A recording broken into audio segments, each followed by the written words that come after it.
Happening now, we'd like to welcome our guests from around the United States and around the world. You're listening to the final EdTech Situation Room for the year 2016. Today is December the 30th. I am Wes Fryer, joining from Oklahoma City, and I am fresh out of the car from a trip, but Jason Neiffer is straight out of the airplane. So, Jason, welcome. Thank you, Wes. Yeah, I started traveling back from Paris, France about 48 hours ago and stopped in Iceland for a little while, stopped in Portland overnight, and now I am finally back in fabulous Missoula, Montana, where I seem to be, other than having wilder hair from the humidity, I am full of stories and tales of Western Europe. So it's great to be back in the United States. That is awesome. And we are joined tonight by Eric Langhorst, who has had to endure a difficult bowl game, which we won't talk about a great deal. But actually, it is interesting that I'm wearing my colors and Eric is wearing his colors. Good evening, Eric. Hi, my name's Eric Langhorst. I teach in Liberty, Missouri, and I have not been traveling. We stayed home over break, so I've basically been a couch potato, watched Netflix, been cleaning the house, not traveling the world or Kansas as you guys have, but enjoying kind of a little bit of downtime here at home. That is awesome. Well, we started, is this the third year for the EdTech Year in Review, or would this be the fourth? It's third or fourth. Yeah, it's a good question. I don't know. Yeah, it's the third or fourth. And Eric has been with us each year, and we've wanted to get Eric back on the show, but Wednesday nights haven't been a great night. And anyway, it's great that we're here. So after last year's show, I actually received an email from, I think, a college radio station that must be desperate for content. I think it was might have been, it's not the University of Montana. What's in Bozeman? Is that Montana? Montana State University. Yes, and I think they had asked if they could syndicate our show, to just play it on a regular basis. But maybe that was 2 years ago. That was before we started the regular show. So anyway, we hope that we'll bring you a good show this evening. If you would like, you can check out our show notes and links at edtechsr.com/links. And we do have a live chat room, which I will finagle here in a little bit to get open on my laptop. It is a little challenging when you're in the Hangout because the chat room link is on the actual YouTube page. But we will go ahead and have that up. And if you'd like to ask us any questions, normally we are going down a list of recent EdTech articles. We have been off for holidays and vacations for a couple weeks now. And our plan tonight is really to recap what we see as some of the top topics and articles from the entire year, which is probably, I don't know if it was for you guys, but it was a little difficult for me just having had so much happen in the fall. It's difficult to even look back at the spring to put those things in perspective. But we'll also do some Geeks of the Week, and I know we're going to have to know a little bit about Jason's exciting adventures for what he will reveal to us. So who would like to kick us off with a story? I think guess first. Eric, go ahead. All right. Well, I guess I teach U.S. history, and one of the main topics here, of course, has been the election. You guys may have heard about that happened recently. So, but probably the whole issue of fake news has been huge, especially with the grade level that I teach as 8th graders, because I think there's kind of that era where they're, getting involved and kind of following news more and things like that. But I did include a couple of links there. There was a huge story. Stanford did a research article. NPR picked it up. There's been tons of articles about this epidemic of students not really being able to disseminate between real news and fake news. And as a teacher, that really puts us on the front line, I think, of kind of, bringing to the front some of these media literacy things that we've been talking about for, over a decade that I think is really becoming kind of more of an issue now. And I think it's always interesting. Whenever there's an election, it seems like different issues, whether they be tech or otherwise, kind of like boil to the top, or maybe they've been an issue, but they haven't really become mainstream. So I think back to kind of Twitter really kind of coming into its own politically in 2012 and how that was used in the election, 2008 to a certain extent, but also 2012. And then just the whole social media content just really exploded this year. And one of my takes on it, and when you read these articles, people are amazed that middle school students or high school students or even college students aren't really spending that much time finding news or listening to news. And one of the things that I keep coming back to is when I was growing up, and I think we're all relatively the same age here, we think of ABC, NBC, CBS. They were both our source for entertainment content as well as news content. And really, these students today, they're not going to those same sources for their entertainment content. They're going to a YouTuber, for example. So, one of their kind of like hurdles of is this legitimate or not is completely different than what a lot of us have, because it used to just be you had to be a big, news entity like CBS, NBC, whatever. And now there's so many places and they get entertainment from so many places. They also don't really worry about, is their entertainment legit or mainstream, I guess. So it's just been an interesting topic in our classroom, I guess, because our students are getting so many different news sources. We do have to spend time to talk about, what is your crap detector? How do you figure out what's legitimate? Things like that. Absolutely. Well, one of the articles that was troubling to me that we shared before the election was the one that was indicating many civics and social studies teachers were not talking about the election because things were so heated and so contentious. And I listened to a couple end of the year podcasts on our trip driving home tonight, and one of them was talking about, I think this was the Clockwise podcast, how bad it was that we didn't see Facebook, especially, step up to this issue and see themselves as a media company.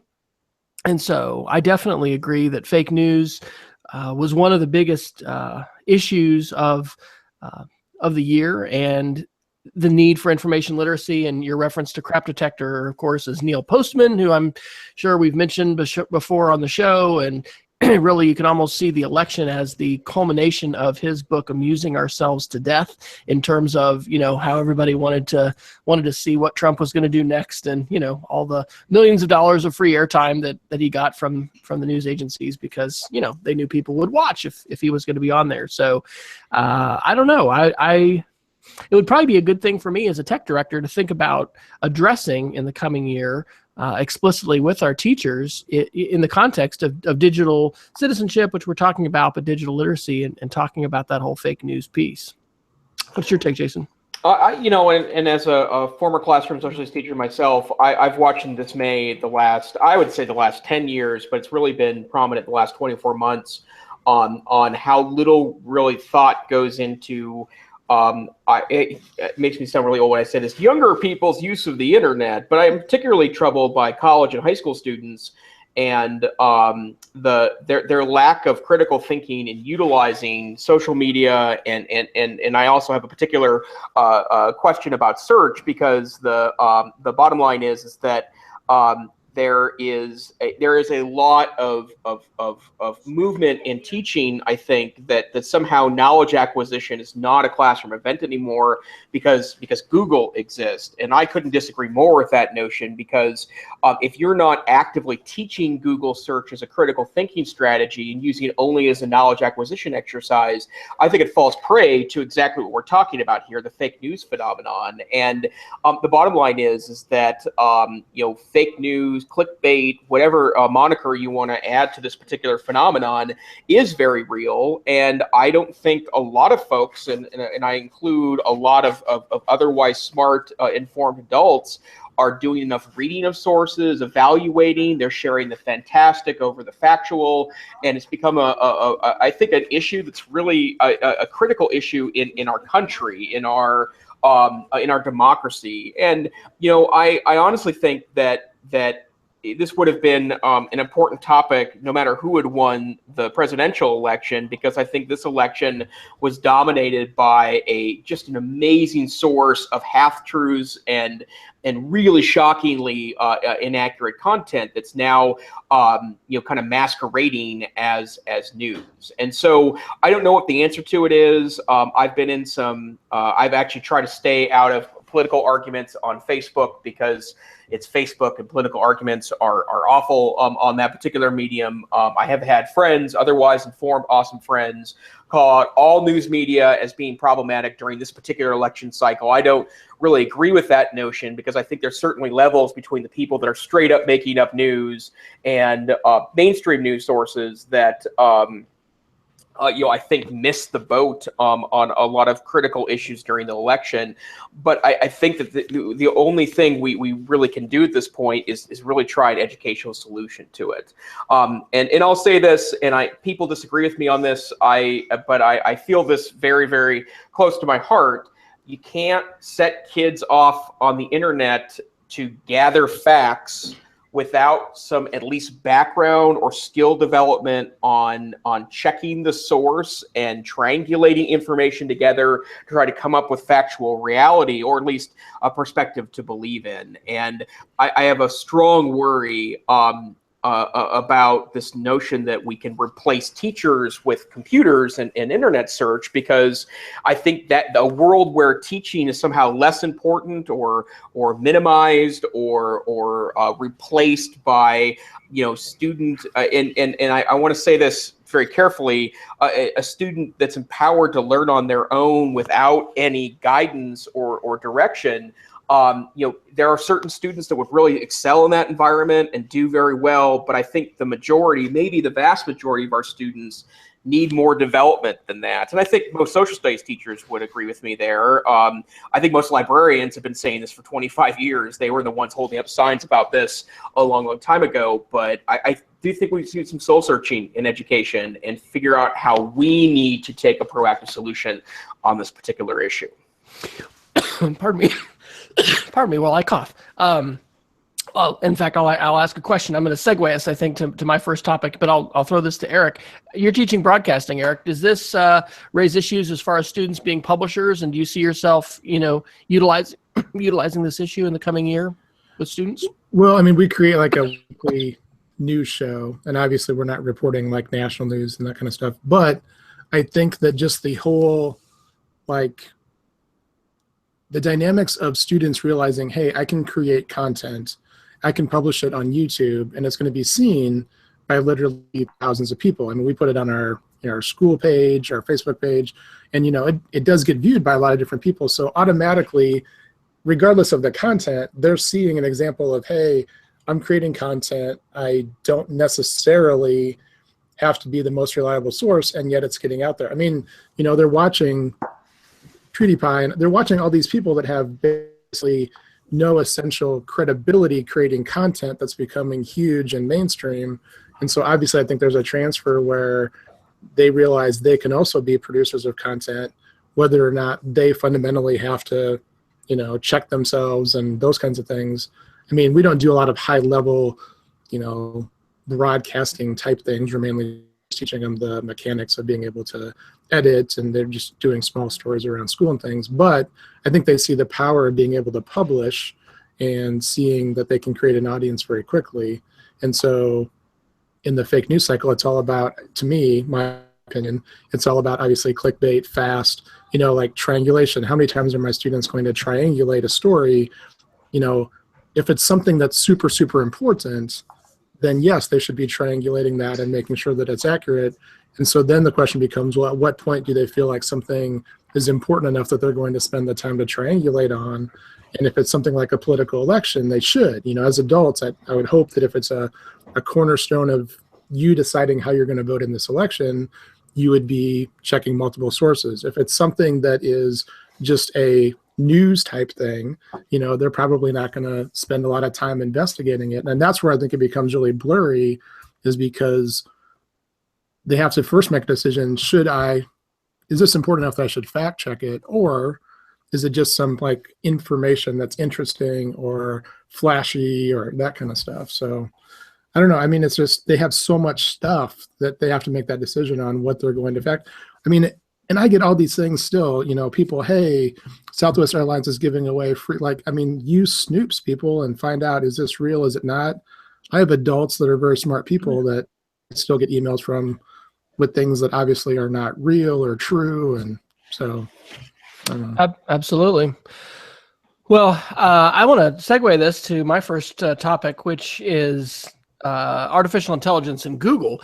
And we've had this one on the show, Sundar Pichai, who, as probably most folks realize, is now the CEO of Google, which is just part of Alphabet, because Google has broken itself into these different pieces, where Larry Page is still over the entire show, so to speak, at Alphabet, but the Google portion, which is really focused on search and advertising, and then products, which include the Pixel phone, the Chromecast, the new Wi-Fi that Jason is, I think, enjoying tonight, and now this Google Home to take a spot along with Alexa for Amazon, and then Apple having Siri.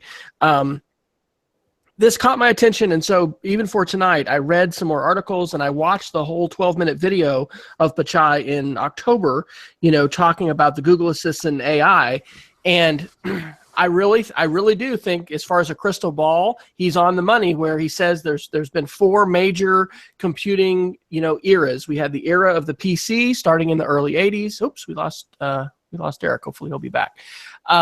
We had the era of the PC. We had the era of the internet coming in, and being up in Kansas with my parents and helping my mom upgrade and I had some of my formative experiences with TCP/IP and Mac OS 7 and getting stuff online. But that whole era of getting on the internet really transformed a lot of things for us. But then the smartphone, which almost was 9 years ago. It's 2007 when Steve Jobs announced that at Macworld. I was there to see that. And so now Pichai says the era of AI is here. And the segue to what Eric kicked us off with, thinking about fake news, is now that you can just speak, if you have a Google Assistant or Alexa, or if you've got Hello Siri, and just ask questions. And this cloud-based AI is going to keep getting better to where it can be conversational, to where it can be your own Google, to where it's really going to have an uncannily incredible amount of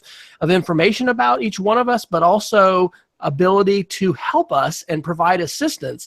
I think just like fake news has put this issue of you're a publisher and you need to vet information in our faces to a greater degree maybe than it has been before, having a Google Assistant or Alexa right there where you can ask any question and get any answer might put this idea in the face of us as classroom teachers, technology directors, admins.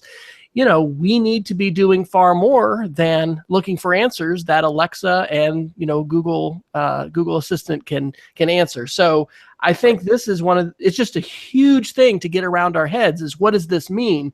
And in the same way that it would have been almost impossible. I remember in 2007 in Macworld, I was in San Francisco with my cousin Devin, and after hearing Steve Jobs give the announcement, and at the very end he says, "Oh, and by the way, we're no longer Apple Computer, we're just Apple." You're realizing this is a seismic change. And we did a little podcast, trying to talk about what does it mean. I feel like I'm similarly incapable of fully articulating what this means. But just like then, we said this is a huge deal as far as the smartphone and what what it entails. I have that same sense with AI. So, you guys' thoughts? Yeah, I would jump in and just quickly say that I am surprised how useful subtle inputs of predictive and artificial intelligence is becoming in my own personal life. I'm deep into Google in my world, so I use an Android smartphone. Google Now is kind of an umbrella for a lot of different services that Google puts on those devices. But every couple of days, actually more accurately every couple of weeks, it seems like when I go to the Google Now page, which is a part of the operating system, I can just swipe to the right, and suddenly I have access to things it thinks I might be interested in. I mean, to give an example of this, I had a smartphone that was active when I was in Europe utilizing local SIM cards, and in the morning it would remind me how to say bonjour to people, and in the afternoon or at lunchtime I'd go to Google Now and it would remind me how to say how to get my check at a restaurant in French, and it would show me areas nearby based on the other things I had been looking or I'd been showing up at. And it's slowly and surely, they're building a really interesting infrastructure around me that I like and enjoy.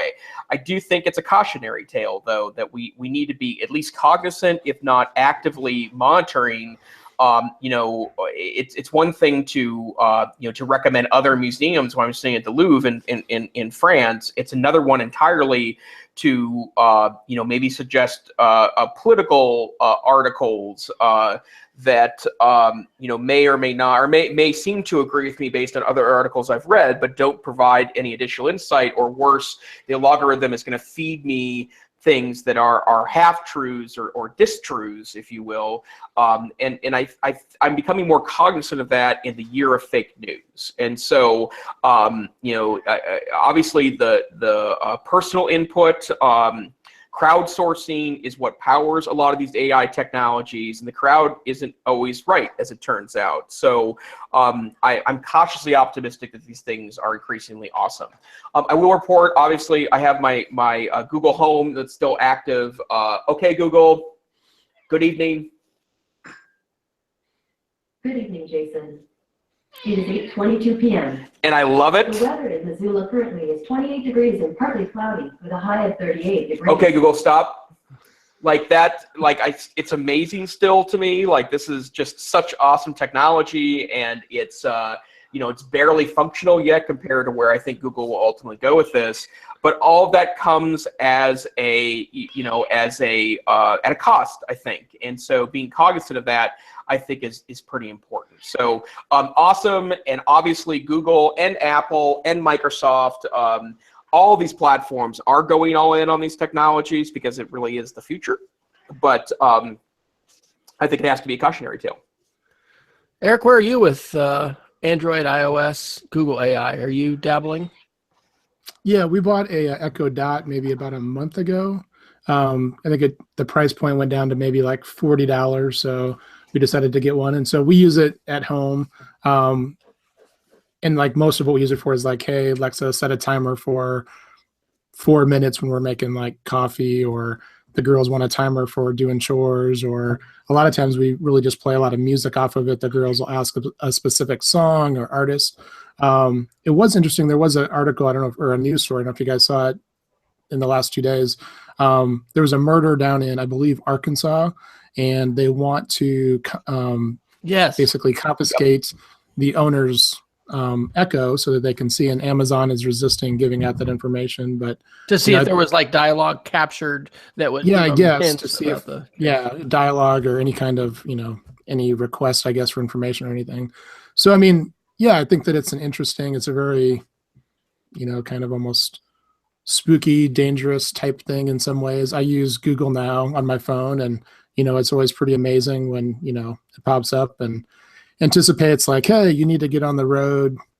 Like if I have a meeting scheduled, it'll be like, hey, you need to get in your car and get on the road to get to your meeting that's a half hour away, and traffic is relatively busy right now. I mean, like stuff like that kind of freaks me out. But, obviously very helpful, but it's going to be interesting to see how we navigate and really what kind of place what type of role it starts to play in the classroom. I mean, I've thought about using, Alexa in the classroom. I don't really know exactly how we would use it. If a student comes up with some interesting type of question and we want an answer to it, we can literally type it and start to get some information in almost the same amount of time. So it's not like it's going to be like, exponentially faster or anything. But so we're kind of playing with it at home a little bit. On a technical note, I'm seeing that the Amazon Echo is selling for $179 and the Echo Dot for $49. So do you have a functional hit, or why would anybody want to get the full Echo if the Dot is so much I think less? it's a better speaker, because essentially you could hook up the Dot to like a Bluetooth speaker. I mean, our girls like to listen to a lot of music, or my wife's been using it a lot actually. It's almost replaced our record player in some ways during Christmas, because we usually play a lot of vinyl records during Christmas, and my wife, because we have Amazon Prime, just says like, Alexa, play some Christmas music, and it starts to, kind of find out what she likes and stuff. So we use it for a lot of music, and it probably doesn't have, I know it doesn't have as good a speaker as the Echo, but price point wise, I mean, you could plug it into something else if you wanted to.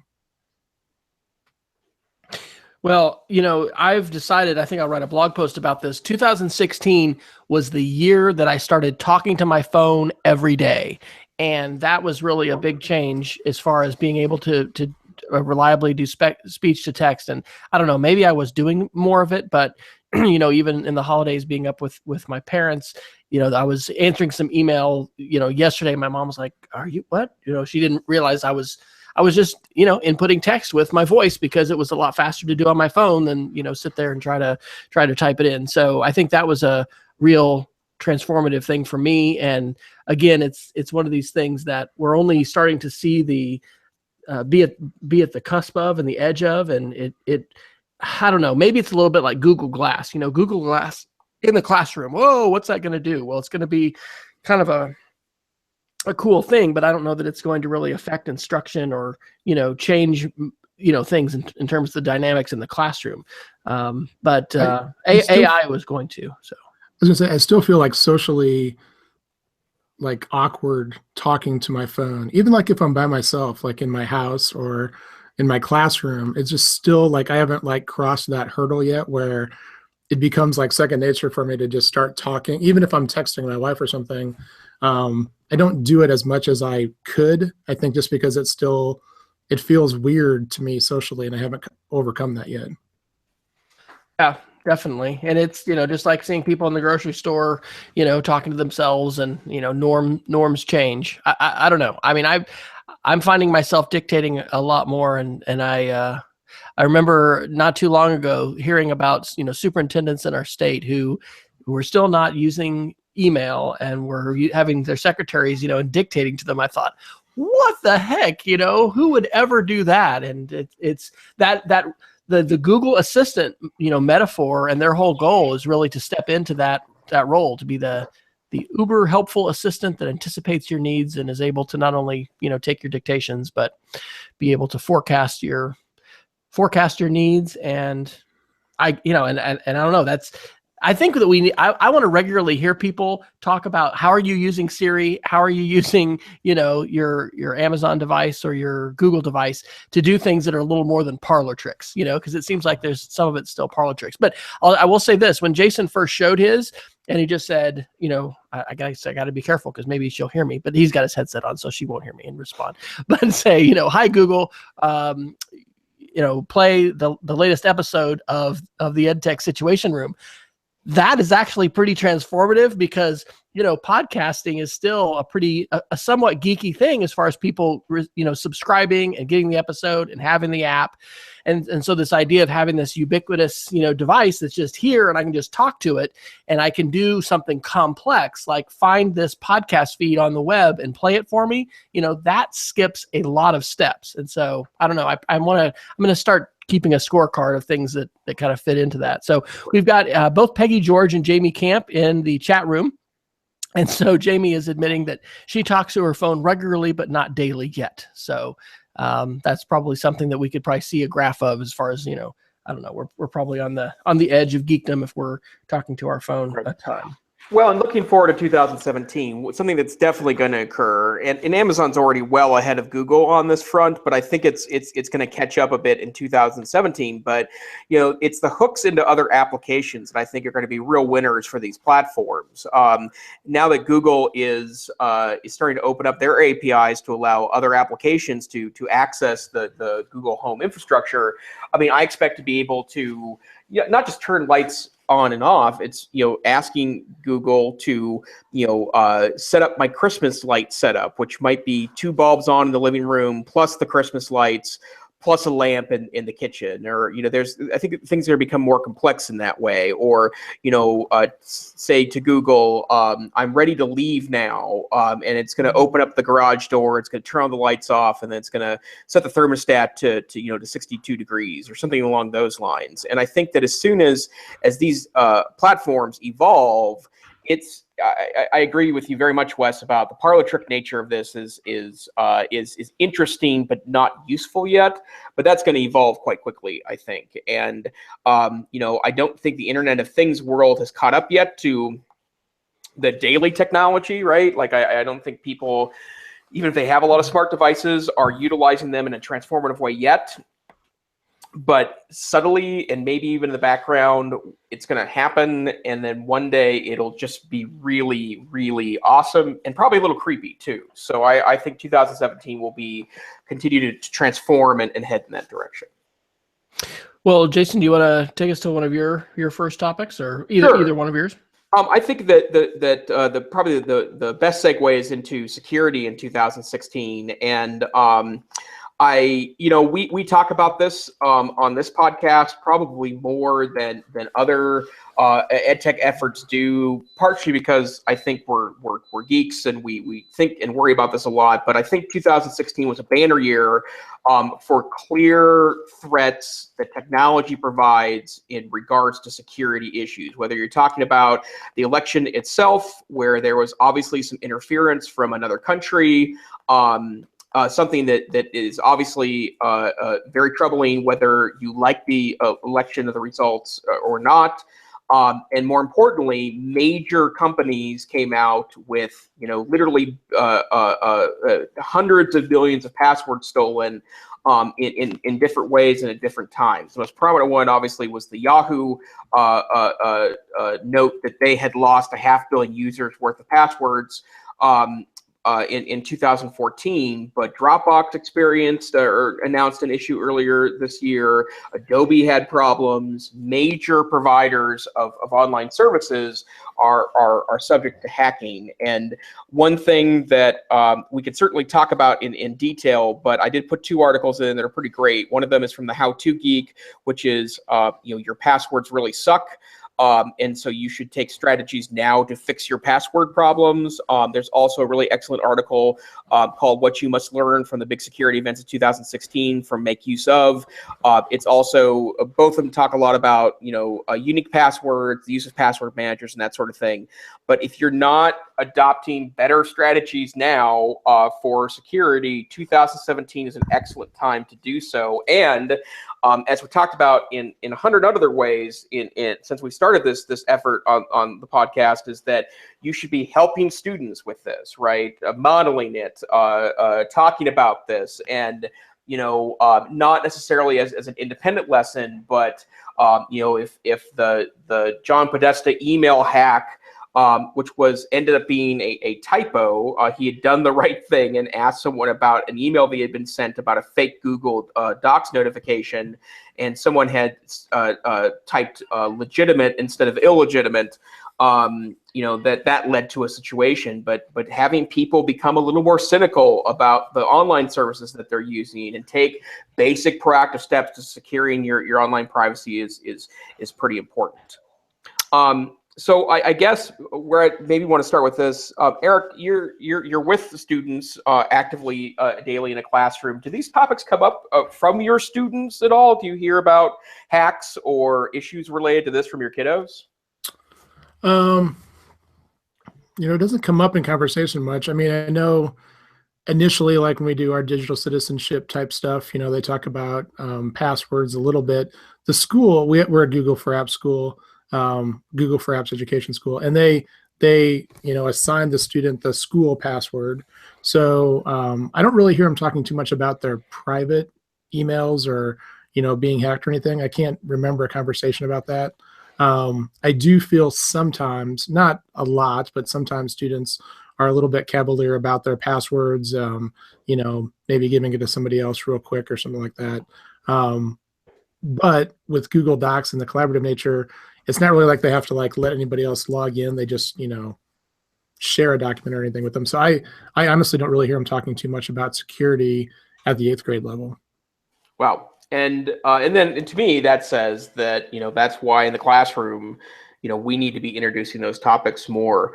So the reason why I ask this is because this has come up as a topic we have folks working in our office that are like 20 and early 30 somethings, and I hear from them relatively often about either their friends that had email hacked into by other people that knew them, like nefarious acquaintances.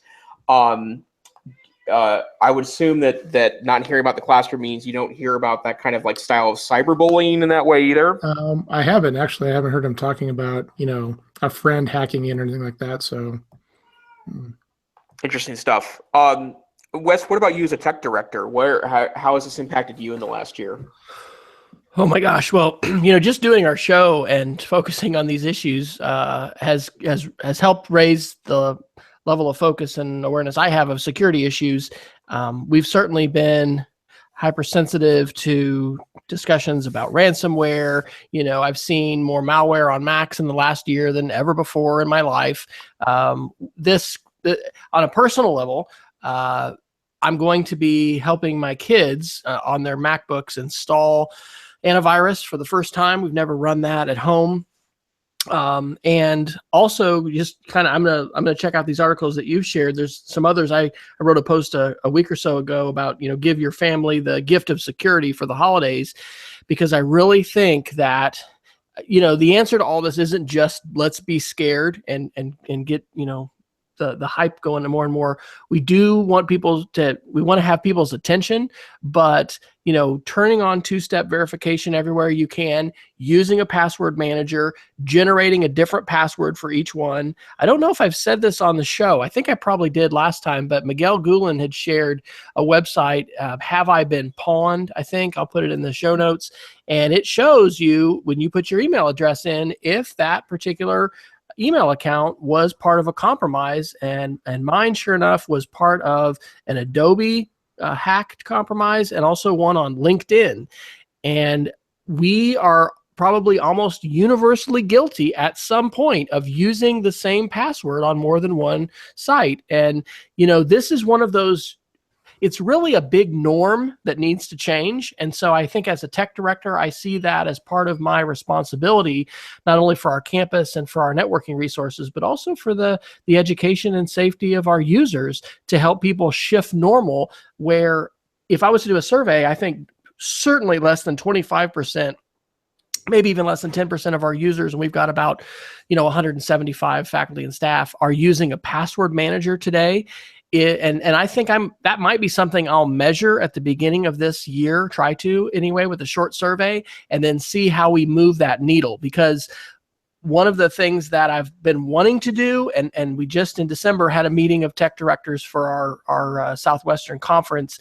It was down in Houston, and there was one school that has implemented two-step verification for their teachers. And I really like how they did it, because they gave them a whole semester where they talked about it and shared it and said, this is what it's going to be. And you can do text messages or the security app. And then by the time they actually turned it on where everyone had to do it, they only had about 5 people that had not switched over yet. I don't think it's reasonable to do for students. We, on our middle school level, still have our kids keep their phones and devices in their backpacks. It's only BYOD really at our high school. So it's not going to be a student thing, but certainly for a faculty and staff thing. I just think that the need for this, I mean, the Yahoo thing is such a big deal, with 1 billion hacked accounts and happening way back in 2013.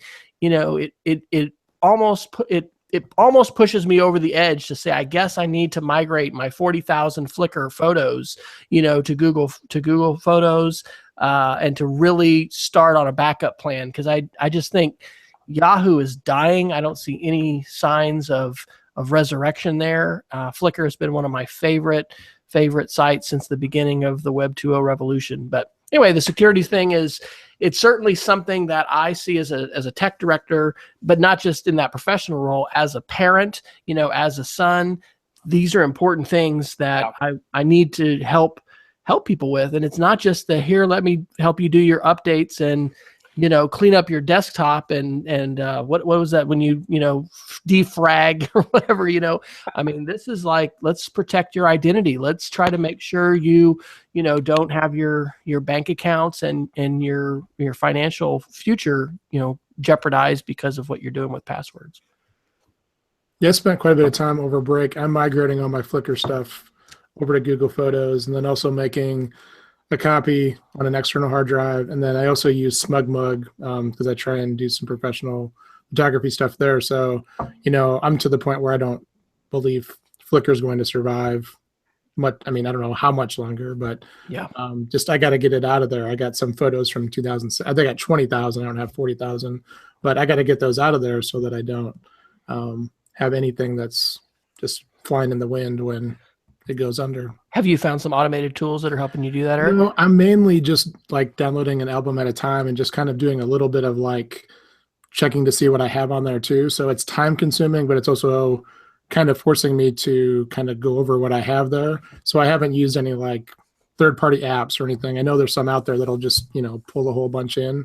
So I'm kind of taking my time, but I'm also doing that so I can kind of know what's there, and I'm kind of looking at each album and stuff like that. So.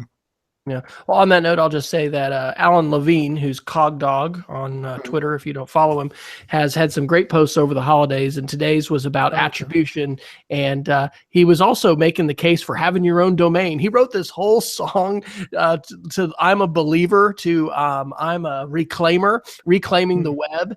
And anyway, there's to saying, it's good to not just have your content on platforms that are owned by other people.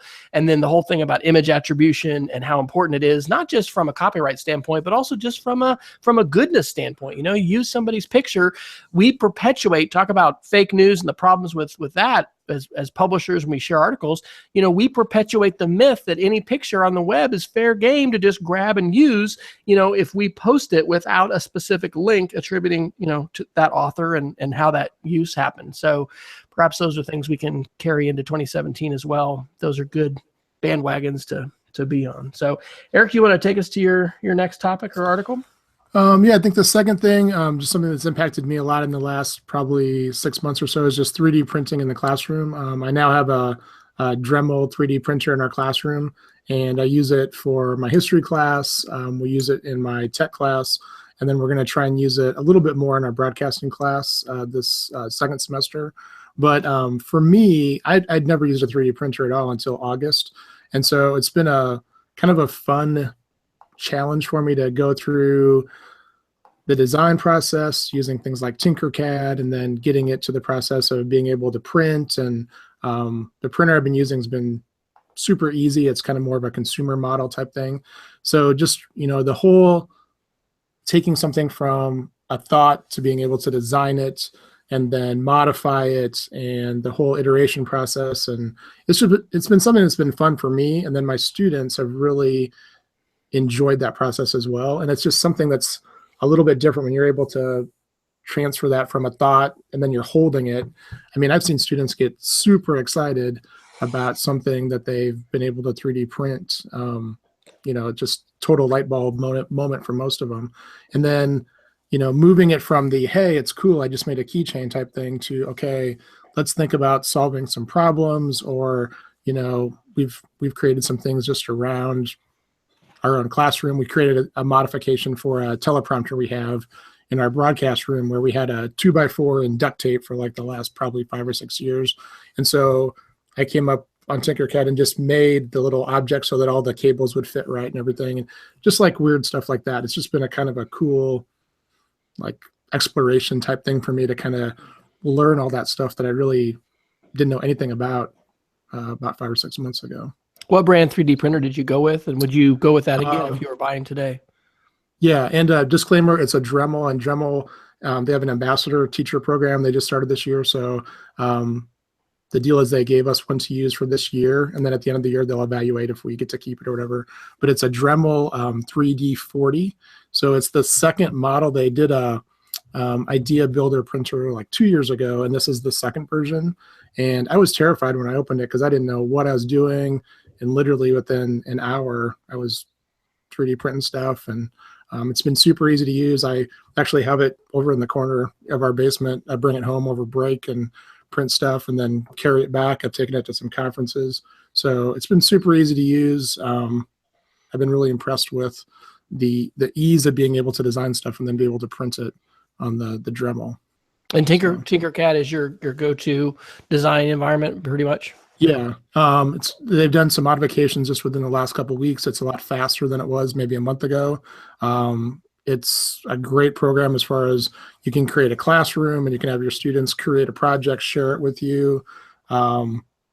It's simple enough that I think you could probably use it as young as maybe like probably third grade, fourth grade, but then you could get as advanced as you want to. And it's all web-based. It's free. So yeah, Tinkercad is what we've been using to design stuff. Thoughts on 3D printing?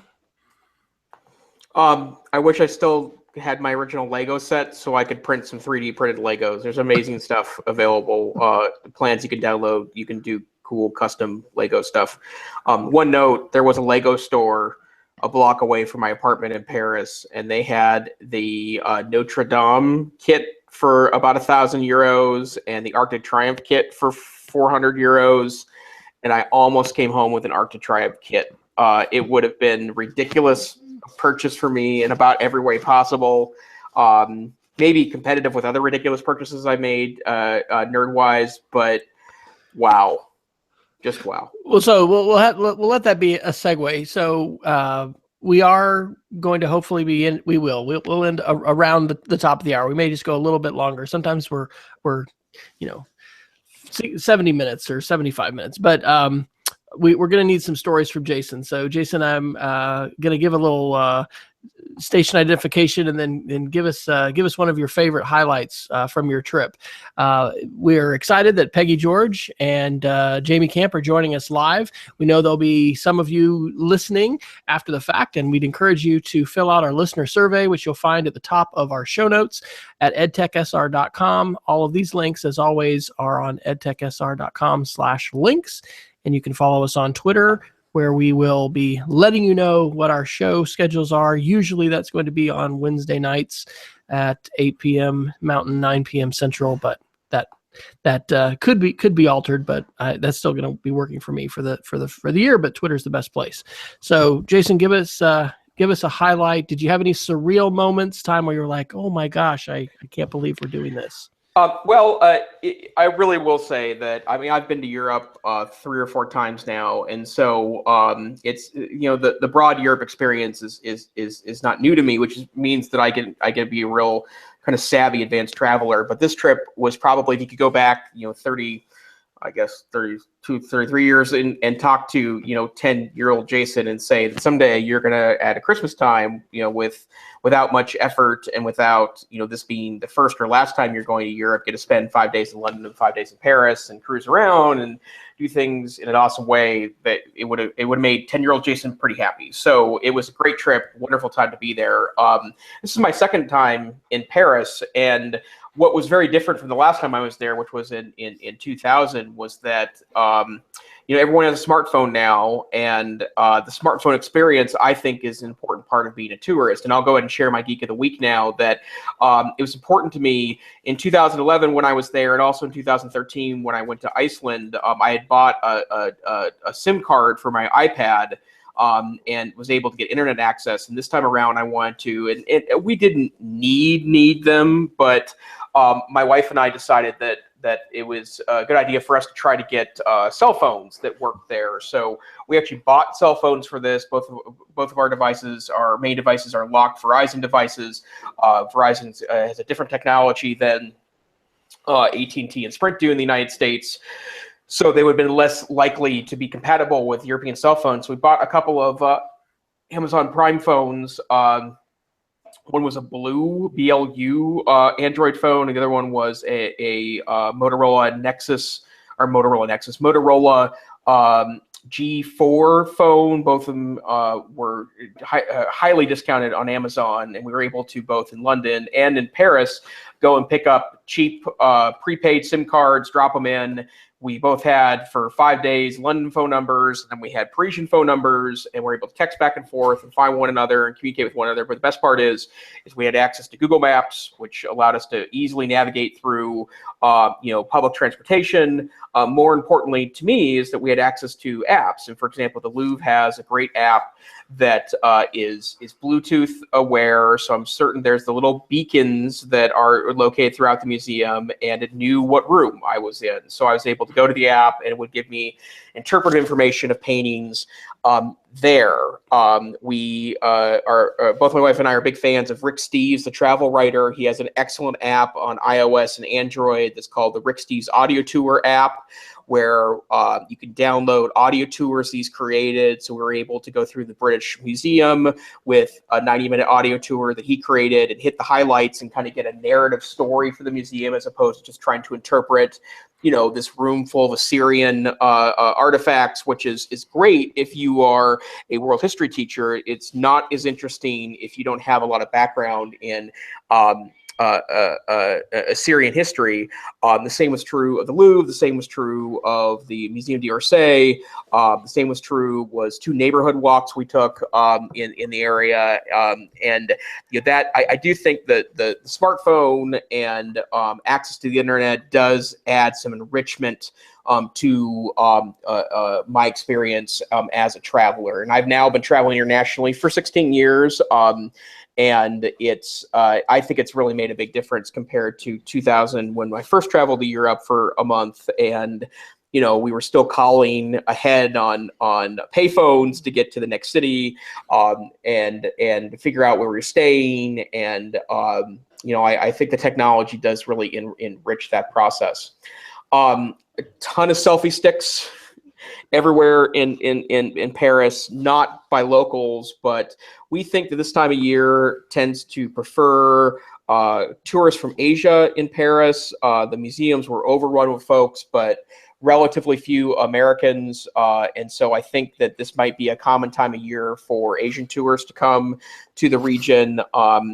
There seems to be an affinity for the selfie stick amongst that group of tourists. And so the Louvre was a mass of people that were all, you know, I need to be able to do this in the frame here, you know, with their selfie stick pointing in that. And then I always joke about this I used to joke about this with students when I was still in my high school history classroom. But, you know, the Mona Lisa is the most amazing and disappointing painting you could possibly see. It's in a room, not all by herself quite. There's actually a couple of amazing paintings there that get ignored because people are cramming in there. But the last time I was there, again, 16 years ago, I couldn't get that close to it without kind of getting an elbow from a couple of octogenarian tourists.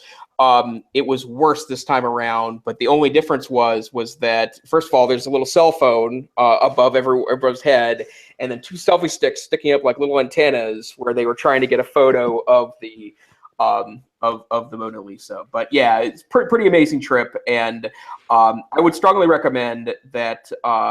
You know, the difference between now and when I first started traveling internationally is that, you know, there's a lot more interesting ways to do things now. We stayed in an Airbnb in Paris, so we had a little tiny Parisian apartment that we ended up renting for much more cheaply than a really nice hotel. And so we had a great apartment in a neighborhood as opposed to a hotel. We had a kitchen, so we could go buy groceries and save a little bit on food. And you know, Wi-Fi access wasn't wicked fast, unfortunately, but was good enough, right? Like, it didn't really matter. So yeah, a pretty amazing time, I think, to be a traveler in the world. And, you know, in light of the events in the last 24 months related to Europe in particular, experiencing some pretty serious terrorist attacks, we were certainly hyper vigilant. We discussed, you know, where a meeting point would be if something bad happened. But now is a more important time than ever to, I think, travel and see things and experience other people's experiences and talk with others. London's a very international city. My wife first visited there, or actually lived in the UK for 6 months, 16 years ago, and noted that London now has an amazing variety of international food that was not a phenomenon as much, you know, 16 years ago. And so noticing those trends, seeing where cities are, getting asked about our president-elect by about a dozen people, you know, or hearing these conversations is an important part, I think, of, you know, kind of the global citizenship that we all need to embrace. So if any of you all had doubts, if we could get Jason to talk about his trip, those doubts have just been available. Okay, I got to throw this one at Eric because this was on some of the the closing end of year shows, and Jason and I didn't talk about it a whole lot. Pokemon Go 2016, big deal, little deal. Did that affect your life, your students' lives? It did not affect my life at all. I don't have the app. I've never used it. My kids don't use it. Um, I mean, like the first week it came out, I mean, there was some discussion about it in my classroom, but yeah, hardly, Okay. very minimal for me. But Yeah, yeah. That didn't make my list either, but somebody else had mentioned it and it was such a big deal. And so anyway, well, we are getting close to the top of the hour. I think I'd like to touch on at least, Jason's got one. You and I both have one topic, and then we'll do the rest of our Geeks of the Week. I don't know if this is going to be a big deal for everybody else, but I think the number one article, and this was shared here on the EdTech Situation Room by Jason, for the whole year, was this Tristan Harris article, How Technology Hijacks People's Minds from a Magician and Google's Design Ethicist. This is something that he got on the Note to Self podcast, and it talks about how, likes and just social media as it's been created to focus on engagement and eyeballs and, stickiness and all that, really functions kind of like a slot machine for us. And I put it under the topic of screen time with a CNN article from earlier in December, how much time do parents spend on screens, about as much as their teens, and then a November article that teens spend a mind-boggling 9 hours a day using media, report says. So just having come back from 3 days with my parents, last night got to go out for a nice dinner, and her request was very reasonable, and it was great. It was, hey, let's put all the phones away.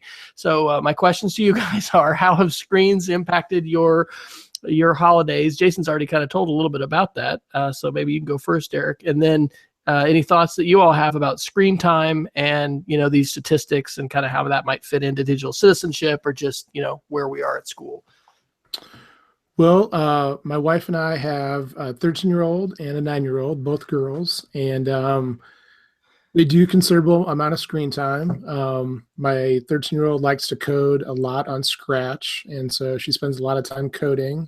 My 9-year-old tends to veer more towards YouTube. She wants to have her own cooking show, things like that. I know Wes has talked about that a lot, and I actually subscribe to Rachel's YouTube channel, so her videos come across. But so I guess we do a substantial amount of screen time, I guess, but they also do a lot of other things. They read. We do a lot of making stuff. I mean, so yeah, it's been interesting. I mean, there are times when I look around our living room and there's 4 of us and we're all on a screen, but I don't think it's to the point where we're like 4 people individually isolated in different parts of the house and we don't ever talk to each other. So yeah, I mean, we try and balance it as much as we can. We do try and keep it away from the table.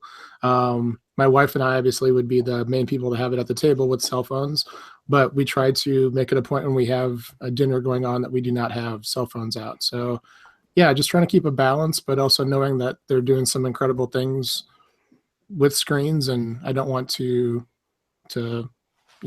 diminish that either. What about you, Jason? Well, I think that what Eric suggests is proper. It's balance, right? And I think being proactive about helping, kiddos figure out that balance is an important part of adulthood now. And I think also I do a presentation on this now. I've done it, I think, 6 or 7 times in the last 18 months. It's called "You're So Distracted You Probably Don't Think This Presentation's About You." And I find that adults are actually a little worse than kids in regards to being at least cognizant that they are not 100% with us when they're phones distracting you. And in fact, someone that I recently saw a notification on Facebook of a friend of mine on Facebook who is an EdTech entrepreneur that went to the high school that I taught at. He said that he's turned off all notifications on his iPhone except for messages. And that's the only one he does. That's one of actually my recommended strategies that I think teachers should be talking to students about, being very purposeful about what you're allowing your device to do to poke you on the shoulder. And so I think if anything, we are still trying to find social mores on how this works. We're still working on what's polite or not, and it's also understanding these devices are extremely important and that they're empowering and they have an important purpose. in our global democracy. I will note an interesting thing. I use my device a lot traveling. I deleted my work email account off of there for the 2 weeks I was gone because I was on vacation. And I, did connect with my, my one coworker in particular who's a good friend, but I didn't really participate in work for 2 weeks, and that's not a strategy that 2010 Jason would have been very good at. But that I think making purposeful decisions is a big part of this process. All right. Well, you want to go ahead and give us a little quick summary of your final topic, and then we'll respond to that, and then do our remaining Geeks of the Week. Yep, it is a December, which means that it's time for us to do the yearly question of whether or not Apple is dying as a company. I will tell you that I do think that something's awry at Apple and that it needs to get resolved. From everything I can read, even from objective journalists, the new MacBook Pro is really, really, really terrible on battery. I didn't post the link here, but Consumer Reports released a report about 2 weeks ago that it's the first time that they haven't given a recommended buy on a MacBook since they've been doing computer recommendations. And their reason why was because the battery life on the new MacBook Pros is apparently terrible. And it's not that it's just terrible. They were able to get 17 hours out of one of them the first time they ran the battery down, and then went to 6 hours, and then went to 3 hours the third time they tried to run the battery down. And Apple's clever solution was to just take the battery indicator out of the toolbar, but that is not the problem, as it turns out. And hand-wringing about the replacement of all the former ports with USB-C and all the stuff suggests that Apple's just not as Apple-y as it used to be. The reason why I mention this topic now is because there is a great article that was very recent. It is from today, actually. I'm sorry, yesterday. That's from Engadget about how it was a hard year to be an Apple fan, and it points out some things that we've mentioned on the show before. There was no processor updates for any Mac product this year except for the Mac Pro. Which was the release of the new version of that platform. iPads didn't release much of an update this year. The iPad Air is still on version 2, which is 24 months old now. They're just not hitting on enough cylinders, I think, to be the company that they are. And so, if anything, I don't think Apple is dead. I don't think Microsoft is suddenly going to take the moniker of innovation or the innovator of technology simply because they happen to sell a $5,000 very beautiful tablet-y looking desktop computer that by all accounts is pretty sweet. But at the same time, I do think that I hope 2017 finds that Apple at least becomes a little more responsive in the way it is treating its platforms. Eric, any thoughts about Apple? I've heard terrible things about the icon stick or whatever on the top, on the new one where you touch is like virtually worthless. I don't know of I haven't seen anything where anybody's really said anything positive about that. As somebody that is constantly taking pictures or video and, putting an SD card in, having difference with the ports and all that kind of stuff is not, and I haven't been looking at buying a new one. But I haven't heard good things about it either. So, yeah. All right. Well, Eric, do you want to take us to your Geek of the Week, and then I'll do mine, and I think we'll probably need to wrap this end of your show up. So originally I had the Google Photos Scan app, and I couldn't remember if you guys covered it. I know you guys did a couple weeks ago. So I did want to bring up something as a Geek of the Week. About 2 or 3 years ago, I was always signed up on a Google as somebody that would do research if they wanted to do it. They contacted me a couple years ago and asked if we would install a Ecobee internet-based thermostat in our house, obviously to collect data. We did that. They installed it. They gave it to us for free. Right towards the end of that 3-month period of collecting data, they announced that they had bought Nest. And so we've had the Ecobee thermostat, but we've through our power company over the last 2 years have been part of a program where in the summer when it gets super hot, they won't cycle us through every 4th or 5th cycle on their air conditioning. So if anybody, I know you guys have talked about Nest in the past, but there are a lot of power companies that are giving Nest to their customers. And we just got a notification about 3 weeks ago, hey, since you're already part of this program where we kind of don't cycle you through every once in a while when it gets really hot, you guys qualify. Do you want a free Nest? And so it took me like, 5 minutes to fill out the form. They sent it to me 2 days later. And so at some point in the next couple of days, I'll be installing Nest. They say that 3 out of 4 people can install it without an electrician. So my wife's trying to bet if I'm one of the 4 people that can't do it. This is a litmus test of your DIY maker. I think I can. Mojo. But if anybody, for months I've thought, gosh, I'd really like to get a Nest and kind of get all that stuff going. So if anybody out there is listening, if you want to contact your your power company or whatever and just see, I know a lot of different companies that are offering this, and it's a $250 piece of hardware that helps them out, helps you out. So if you are interested in a Nest, instead of going out and maybe purchasing one right away, check and see if there's some kind of incentive program with your power provider. Cool. Well, we just were over at our pastor's house, new pastor, and he actually put one in too, which I was pretty impressed with. And he was saying, yeah, not a big deal at all. So I guess it's a doable thing. So my geek of the week is a book, and I'm actually reading a paper book. It is so hard for me to read a paper book. Oh my gosh. Not only because my eyes and I'm like, doing this and anyway, I'm just so used to reading electronic, but the book is by Andy Stern. It is called Raising the Floor: How a Universal Basic Income Can Renew Our Economy and Rebuild the American Dream. This is something that I heard about as we were talking about AI throughout the year, and people like Elon Musk saying, hey, by the way, the continued automation of the factory and the ability of technology to not only do menial tasks, but also more cognitive tasks, it's going to continue to disintermediate the population. Driving down I-35 today, within 5 to 10 years, and it may be even faster than that, cross continental trucking is going to be completely disrupted by self-driving cars. And so Elon Musk and others are saying that a universal basic income, which would basically be like, here, everyone gets $30,000 a year, no matter what, if you're over 18, is going to be what we'll have to look at to not have tremendous upheaval in our society in terms of the unemployed and the disgruntled masses.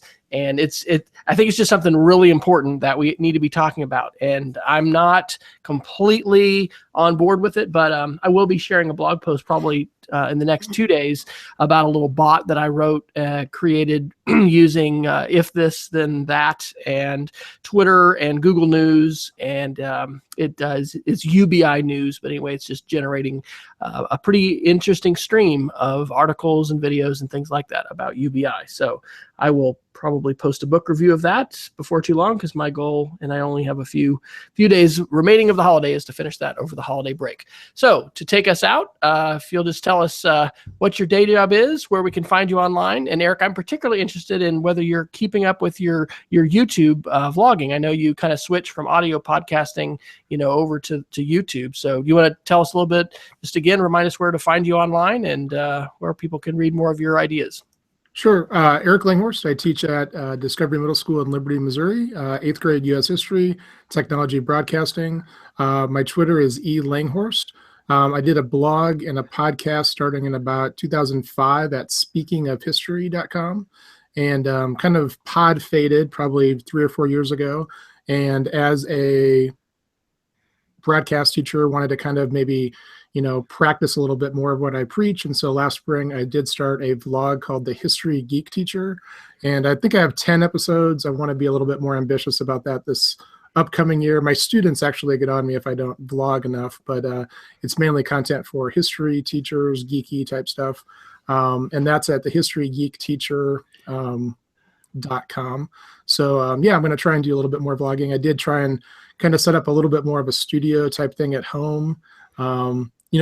Video vlogging is a little bit more interesting because you do obviously have to have the visual part of it, and you have to do this balance between yourself of just making it good and not perfect. Otherwise, you never get anything published. And so I do want to become a little bit more prolific with that. But yeah, just kind of odd history, geeky type stuff on the blog. So, I'm good. Jason?